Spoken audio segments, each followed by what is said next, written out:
Ready start. America में राष्ट्रपति चुनाव में डोनाल्ड ट्रंप की जीत के बाद जब यह माना जा रहा था कि रूस और यूक्रेन के बीच जारी युद्ध समाप्त हो सकता है, तब वह खतरनाक मोड़ लेता दिख रहा है।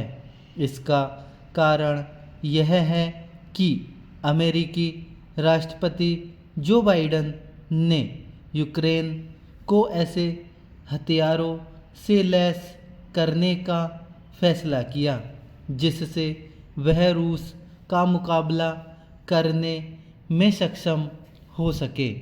इस क्रम में उन्होंने यूक्रेन को रूस के खिलाफ लंबी दूरी तक मार करने वाली मिसाइलों के इस्तेमाल की अनुमति भी दे दी। यह अनुमति मिलते ही यूक्रेन ने रूस के खिलाफ ऐसी मिसाइल का इस्तेमाल करने में देर नहीं की। उसने रूस के खिलाफ ब्रिटेन से भी मिली मिसाइलों का भी इस्तेमाल शुरू कर दिया। इसके जवाब में रूस ने भी अपने तेवर दिखाते हुए पहली बार अंतर महाद्वीपीय बैलिस्टिक मिसाइल से यूक्रेन को निशाना बनाया। यह मिसाइल परमाणु हथियार ले जाने में भी सक्षम है। रूसी राष्ट्रपति पुतिन पहले दिन से चेता रहे हैं कि यदि अमेरिका और यूरोप यूक्रेन के बचाव में आगे आते हैं तो वह इसे युद्ध में उनका सीधा दखल मानेंगे।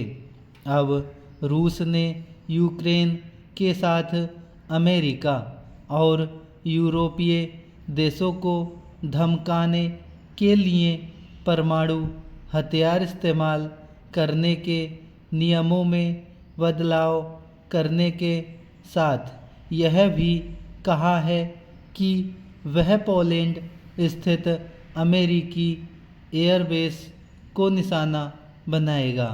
पता नहीं आगे क्या होगा, लेकिन यह ठीक नहीं कि जिस युद्ध के समाप्त होने की आशा जगी थी उसके और भड़कने की आशंका पैदा हो गई है। इसके लिए अमेरिकी राष्ट्रपति जो बाइडेन को जिम्मेदार ठहराते हुए कहा जा रहा है कि वह अपना पद छोड़ने के पहले हालात बिगाड़ने के साथ विश्व को तीसरे युद्ध की ओर धकेल रहे हैं। जो बाइडेन के फैसले की आलोचना अमेरिका में भी हो रही है, लेकिन यह भी ध्यान रहे कि उन्होंने यूक्रेन को घातक हथियार देने का निर्णय उन खबरों के सामने आने के बाद किया कि रूस की मदद के लिए उत्तरी कोरिया की सेनाएं मोर्चे पर आ डटी हैं। अमेरिकी राष्ट्रपति अपने फैसले को उचित ठहरा सकते हैं, लेकिन इससे भी इनकार नहीं कि उन्होंने रूस और यूक्रेन के बीच छिड़े 33 माह पुराने युद्ध को समाप्त करने की कोई ईमानदार कोशिश नहीं की।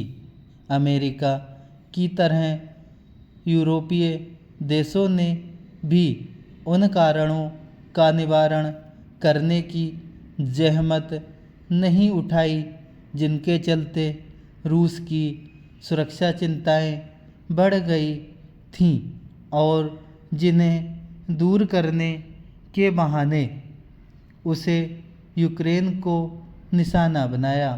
वैसे यह समझना भी कठिन है कि रूस यूक्रेन की ज़्यादा से ज़्यादा ज़मीन पर कब्जा कर क्या हासिल कर लेगा।